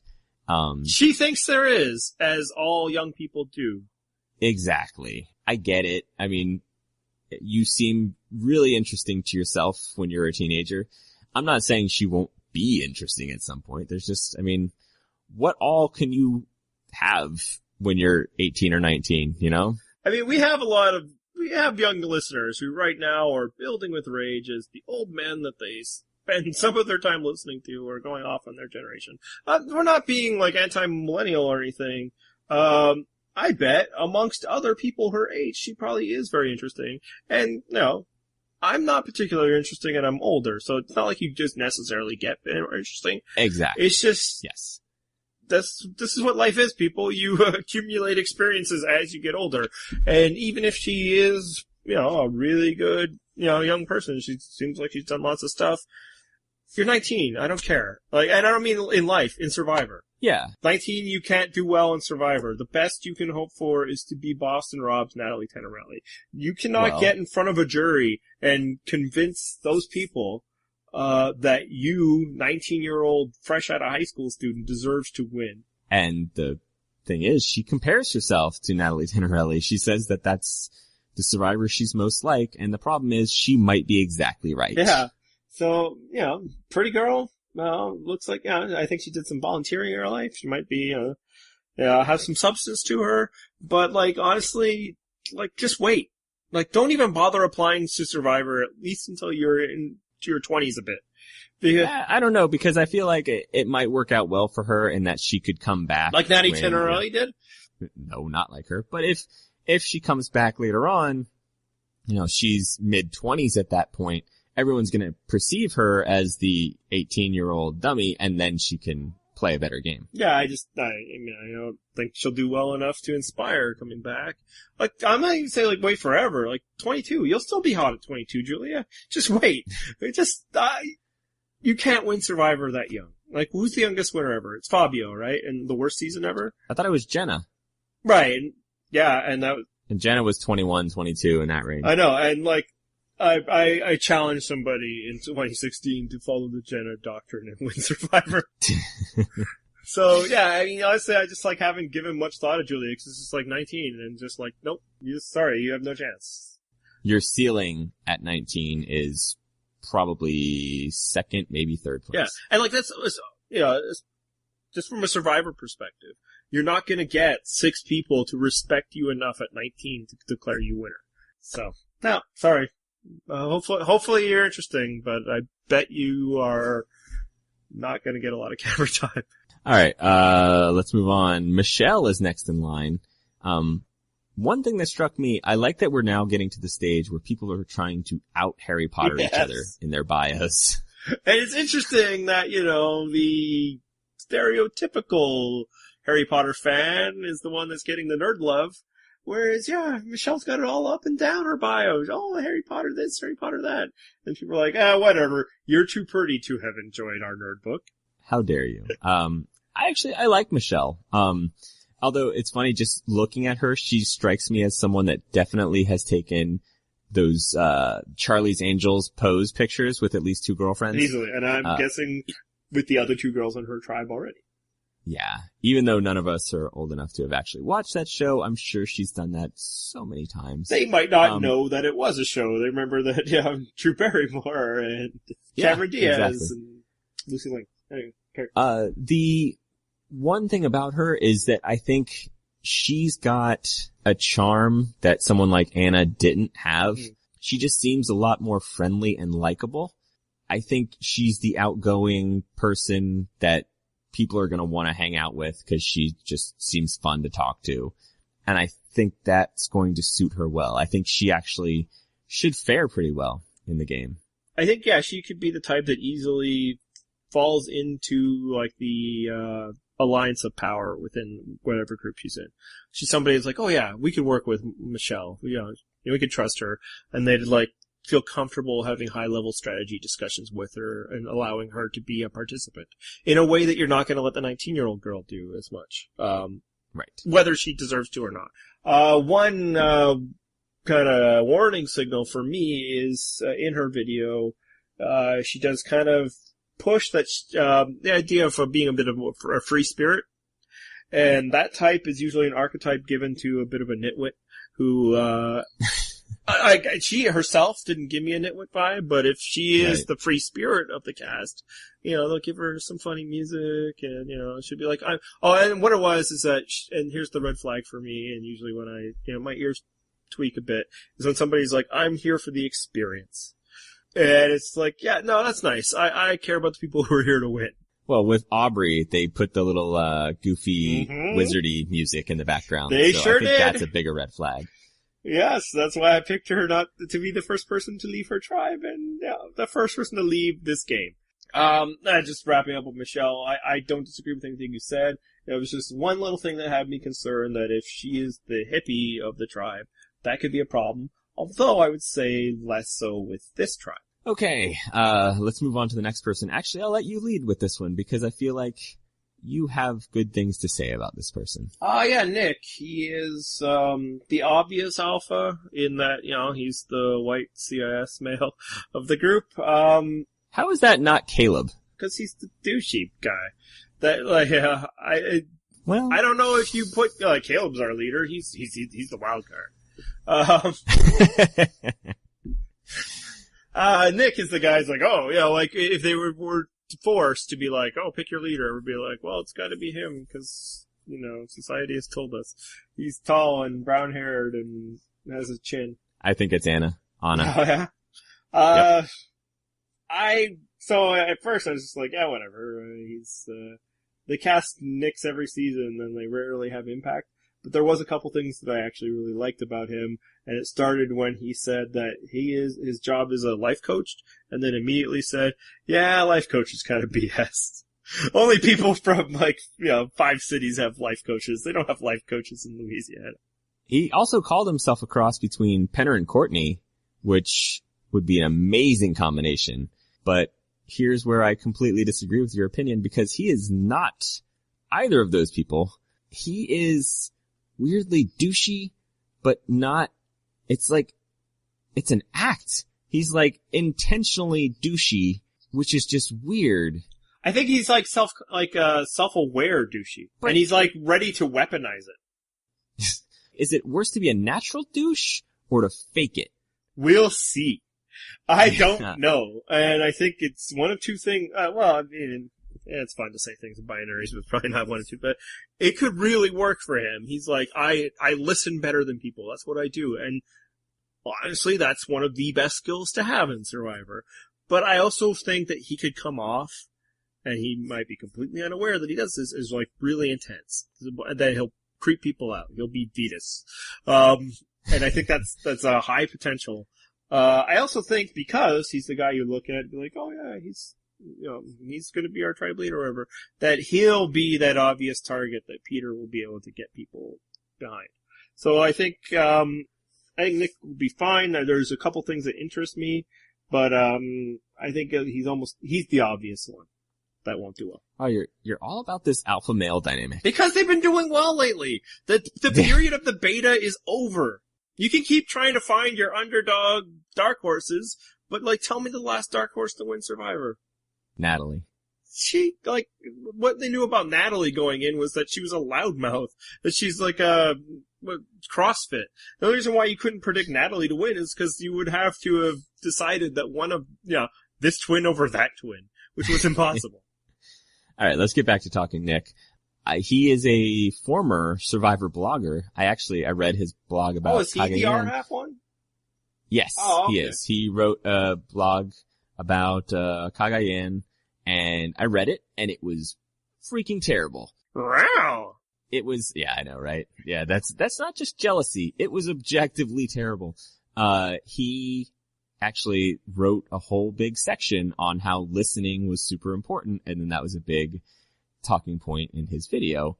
The problem is, you say that he might come off as too intense. I think that might just be so transparently BS.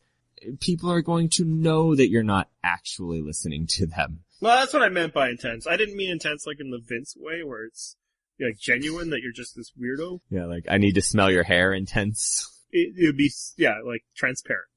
That people, while he's doing the listening and tell me about you, they'll be like, yeah, buddy, I know what you're doing. I think there's a strong chance it could be that, or that it could actually work. Yeah, I see the failure rate being pretty high here, though. I don't have high hopes for him. Would you, John, of the Purple Rock podcast, ever look at a guy who looks like this and be like, yep, that's my guy? It would depend. I mean, no, seriously. Would you ever? It's a personality thing. No, but you always, are looking for the freaks. Right? That's who you gravitate towards.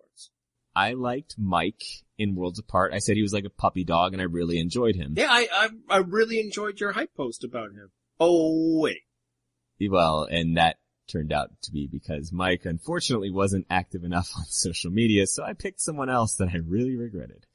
But anyway, it's not just what he looks like. It's just how he comes across. I don't see it with him.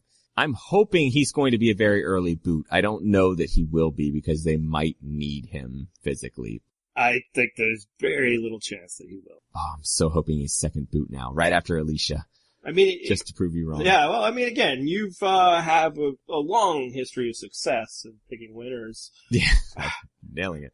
Hey, by the way, who was going to win Cagayan or not going to win Cagayan after episode 1? Well, yeah, I remember that you were a big Tony backer too, so yeah, burn! I know who it was, and it wasn't Jatia. Anyway, yeah, we're gonna disagree on Nick. Again, I haven't necessarily said. I said he's either gonna be really good at this or horrible. So I'm not sure which part you're disagreeing, which corner you're painting me into. Oh, I thought that you were much more leaning towards him being good at this. No, I think either is likely, whereas you think he's only gonna be horrible because you dislike him. Because he is normal. He's normal? You put this guy in a polo shirt and you'd be like, oh yeah, I've seen him at, around the office. Alright, let's move on to the, we'll finish off this tribe and finish on a high note. Yes. Because Tai Trang, what better person to end the, discussion of this cast on than Tai? He better not go home early. I will write hate mail like I am a 13-year-old Joe fan to whoever votes out Tai early. He is joy personified. That man is a delight. You watch the 2 minutes of his video and you're like, yes, give me more Tai. I want to watch more Tai on my TV. He's just constantly smiling. He's instantly likable. I mean, within the first 15 seconds of watching the video, you're like, yes, I love this guy. The one worry that I have is I don't know that he's like, with Suri, you had the likability, but also she had that ability to plot and scheme, and I don't know if he's got that, but he definitely has her charm down. Yeah, no, I'm all in. No, I was only concerned, like, when you first see him, like, not even, like, his videos, but I think, like, the preview they showed us last year was just, like, I'm always cautious about, like, infantilizing the old. Like, oh, he's adorable! It's like, he's a 51-year-old man, show some respect. But then, yeah, no, I'm all in, and I think he will do well, because this life out there in Cambodia with the rations and the rain and all that, that's not going to affect him. He grew up in this. He's a middle of 10 children from Vietnam. He might have had rations like this. He was in refugee camps. Like, he said that he ate rice as his only meal for 6 months. Yeah. So I think he's prepared. Yeah, so he will be instantly useful for a tribe that will probably not be that useful. He will be invaluable, I think, early on. I think the people will instantly take to him, as we have, as all people have, unless these are truly blackened heart, horrible people, which I am not ruling out. Right. We'll see the earlier discussion about some of them. But I think he'll be good early on, and then eventually he will be voted out because he will be the biggest jury threat out there. Yeah, to your Yao Man comparison earlier, if he's in the final 5, he's like, everyone is throwing their weight at getting him out. Like, nobody will want to take him to the end. Yeah, there will come a point in the game where he will need to win challenges to survive. But I think he can. Like, he seems like, a crafty kind of guy. He could have that, like, Keith unexpected challenge prowess thing going. Yeah, especially because I think he will adapt the best to those surroundings, to the conditions. I mean, being 50 won't help, but I don't know if it'll hurt, he's like, rides 545 miles, 7-day camping bicycle rides. Like, I should not be a guy sitting here as a podcaster, casting aspersions on his physical fitness. So I think physically he'll be fine. I don't have any worries about him strength or challenge wise or anything like that. I don't know if he'll be cutthroat, to your point. Yeah. I think the bigger worry for me is this tribe that he's on, there isn't a single other person over the age of 30. Mm-hmm. And he's 51. So if you're looking for someone to target as the other, he's such an easy candidate. And again, he's got 2 of those features that I talked about earlier for being a first boot. It better not be him though. Yeah, no, I mean, if you just look at photos and that, it'd be like, yeah, okay, he's the old Asian guy. He's also the gay guy in there, although that traditionally haven't been targeted, to Survivor's credit past. But just see him, people will take to him. People will want him to have him around. He'll probably be making them food. He's already said, I'll go out there and get sea life even though I'm a vegetarian. And he won't be taking more than his share. Like, people will just not want to vote him out. And they just won't bring themselves to, and there'll be somebody else that will be easily done instead. I really, really hope that you are correct on that. And obviously I'm projecting some wants and desires of my own, but I just don't feel it. I don't see how you'd spend time with this vibrant, delightful man who probably can converse well with young people and say, let's get rid of him. And usually with the old people, it feels like a mercy killing. He'll be more useful than probably at least 3 people on this tribe. So, I think he'll be fine. I whether he will ever be a power player, but again, I don't know if that'll matter. People will want to give him money if he got in front of a jury. It'll just be a matter of how he gets there. So we have not yet picked our first boot from this tribe. No, and I think the way I see it shaking out is that Anna and Michelle take the lead in this tribe. For some reason, I just feel like they will get along. And I think that they either take out Nick or Ty first. And I really, really, really hope it's Nick. I'm going to say Caleb is the first boot of this tribe. Really? Yeah, and this gets to the point I made earlier that, this is not a brawny brawn tribe. Like there's not a lot of, overtly physical people on this season where you'd be like, no, can't get rid of him. We need his strength. Like, I think Nick will give you enough against, Kyle or Scott. And again, you only need to finish second out of 3 for, the first little bit. So, right. Against Peter, it's like, I just don't, like, Caleb's strength will not be enough to save him, and I think that he will just be annoying, especially if they lost. I don't think he'll be a team player and say, oh, it was okay, guys. He'll be like, you guys get to my level. He'll just, like, roid out. And they'll just be like, you know what, screw this guy. I think you're right. I think the 3 women will bond together, and it'll just be about which guys can tap into that. Oh, phrasing. And I don't think it'll be him. And I think they'll just be like, let's just get this guy out of here. We don't need him. Okay. I would, for the record, be totally okay with that outcome as well. Again, I think both of us are just really projecting that we don't want it to be Ty first. I don't think it will be. I think that he will, like, immediately be, like, feeding them and getting water, and worry now that, like, I'm projecting some, like, mystical Asian powers to him, but it's not it. It's that he's literally from this part of the world, and, like, I believe he probably slept outside.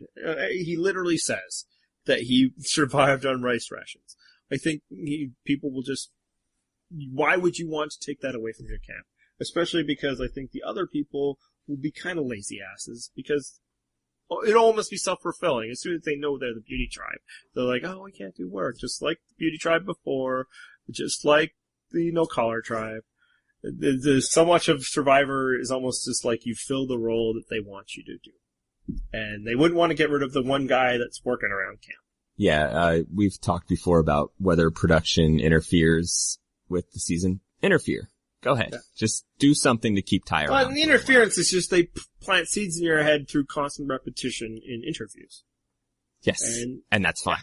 Do that and make them keep Ty. All right, so that's our thoughts on each of the competitors. We each have first boots, depending on which tribe goes first. Now, we gotta decide who's gonna win. You take the lead on this one. Let's hear your winner pick first. I think it's gonna be Peter. I don't see the reason to overthink this. I think that's fun. That's what people do all the time. This is what you do in any kind of fantasy draft, no matter the sport. It's like, I gotta make an impression. I gotta let people know my brilliance. Being an actual brilliant man myself, I don't feel the need to prove myself. It's obvious. I think it'll happen anyway. Peter. Yeah, and for the record, this year in fantasy basketball, I went with the obvious people, and I'm doing terribly, so... And I decided to spend a bunch of money on Steph Curry, and... Worked out well for you.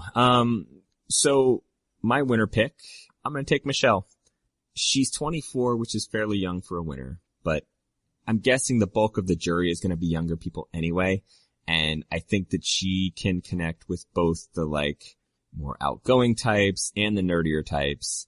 She's got enough that can get people to like her across the various tribes. I think I've picked a woman to win ever since we started podcasting, because I want it to tilt back. There's been so many male winners. And there's been one since we started, Natalie. Yep.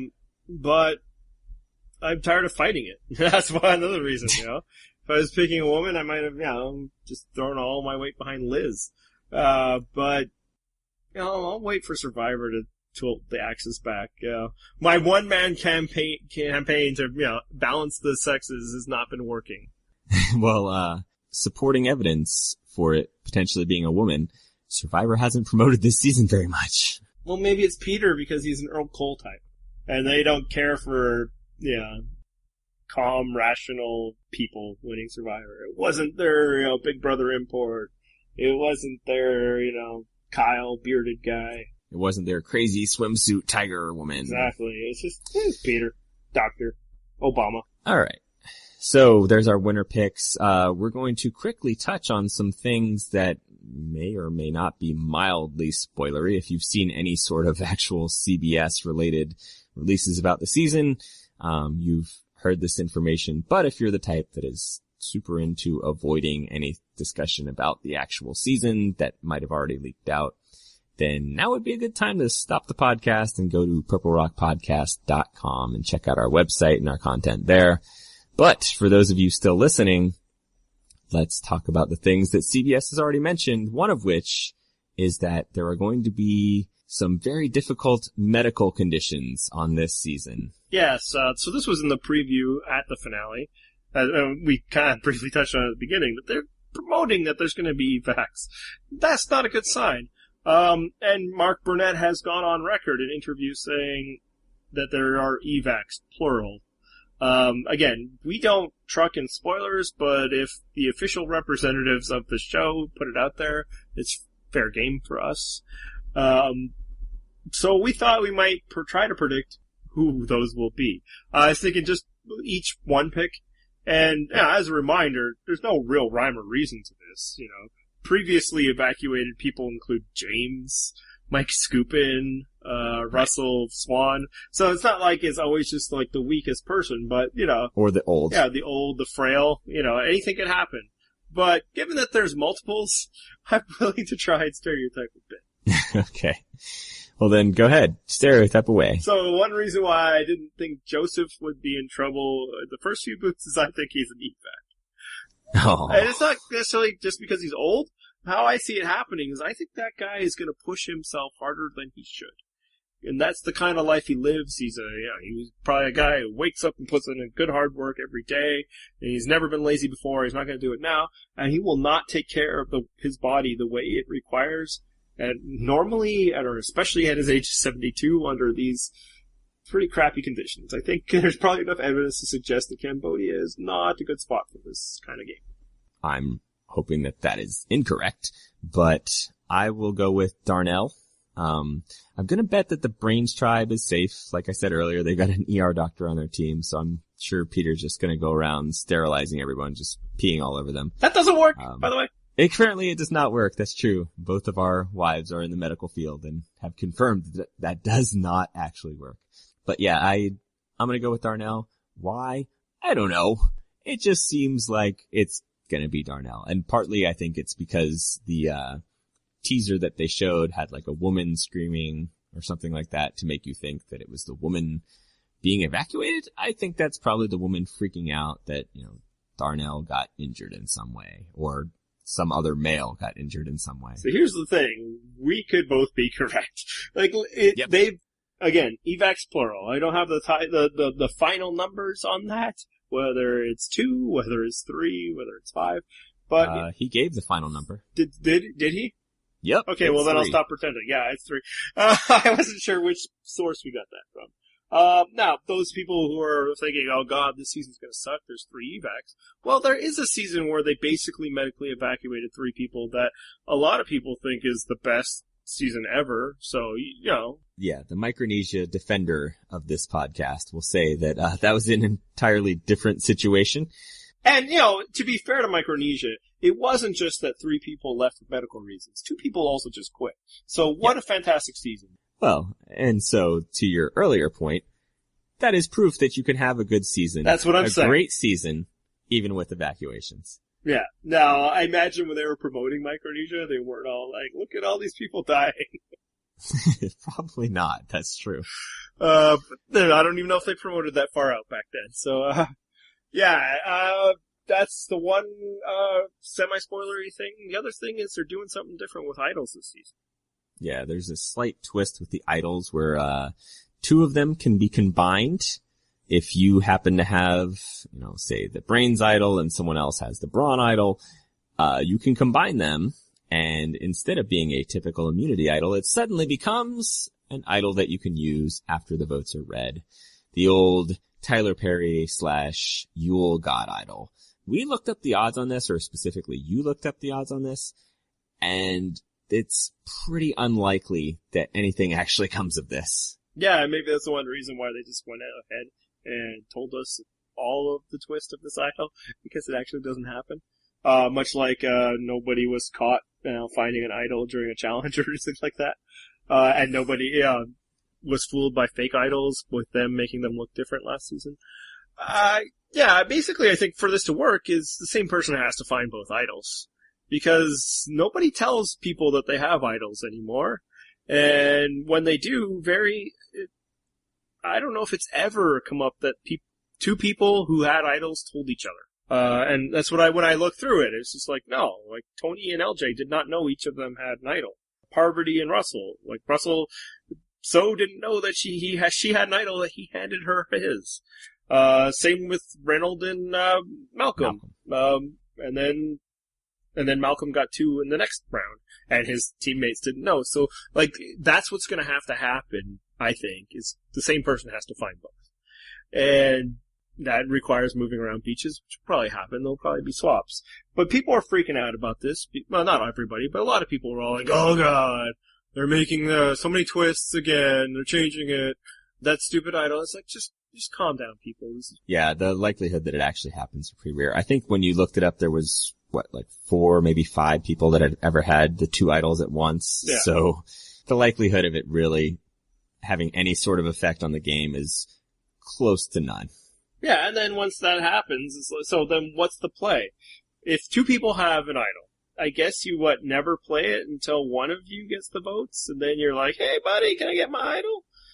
Probably not. You probably just are like, no, I'll keep mine, see you later. Yeah.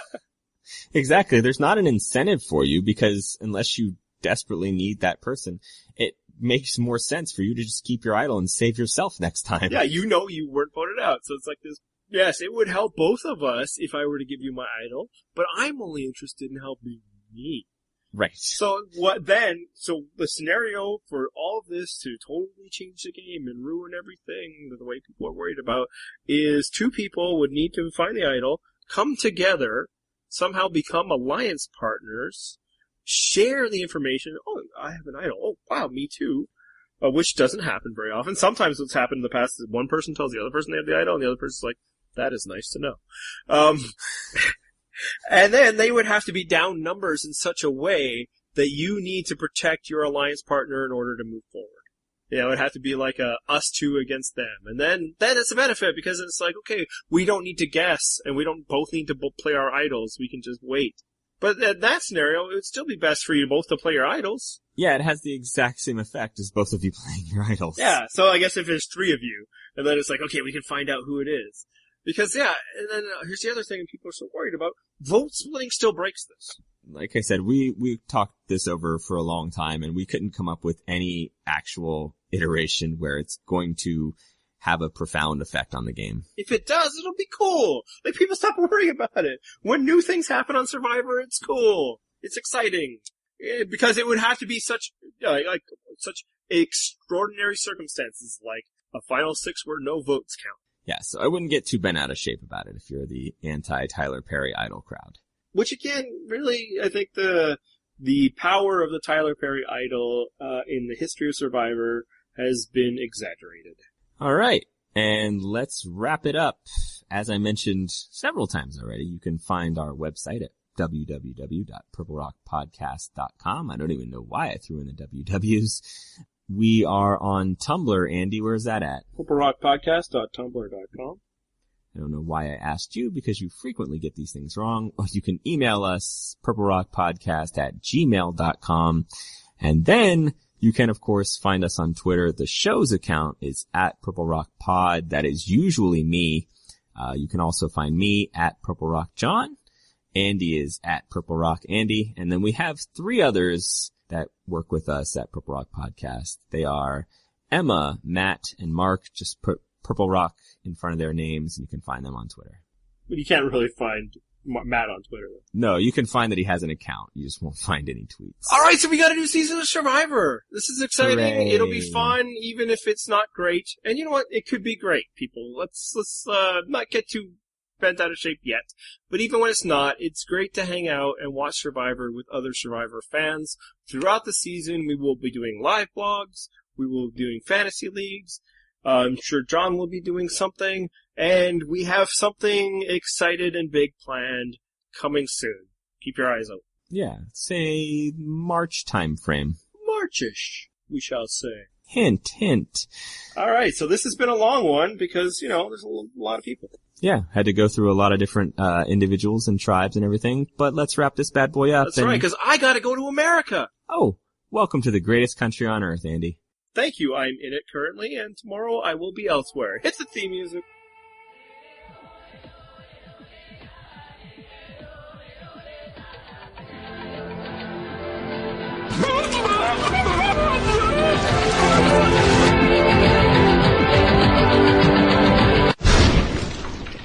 That's what it's like when a woman wants a baby.